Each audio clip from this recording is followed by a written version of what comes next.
ITV Good Morning Britain, Piers Morgan hits out at Beckhams at royal wedding Frosty. Meghan Markle and Prince Harry tied the knot over the weekend during their star-studded royal wedding. And now Piers Morgan has opened up about the event of the year on Good Morning Britain earlier today, and it seems he wasn't a fan of the Beckhams' behaviour. The royal wedding 2018 was watched by around 16 million fans in the United Kingdom and even more worldwide. Although he wasn't at the actual event, Piers Morgan has opened up on his thoughts.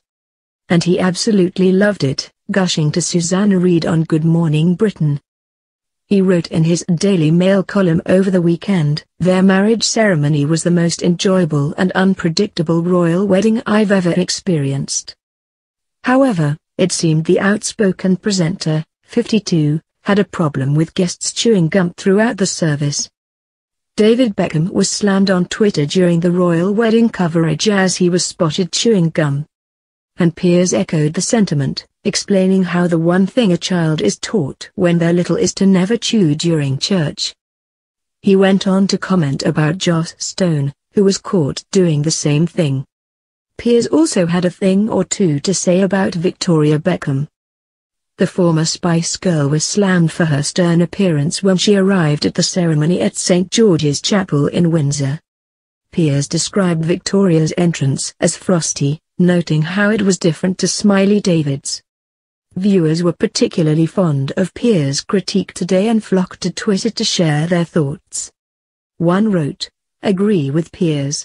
I cringed when I saw Joss arrive, chewing gum, yuck." Another added, "Well said Piers Morgan.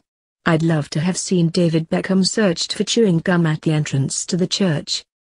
The third said, "At Piers Morgan at least Beckham was smiley. I was more offended by Victoria miserable face." Last week, Piers' wife Celia Walden dropped a huge wedding bombshell. She confessed she had promised to obey Piers during their nuptials. Kate Garraway was stunned at the confession, saying, "You fool. I very firmly believe in obeying, so yes." "It was a little bit smaller than this one," Celia insisted.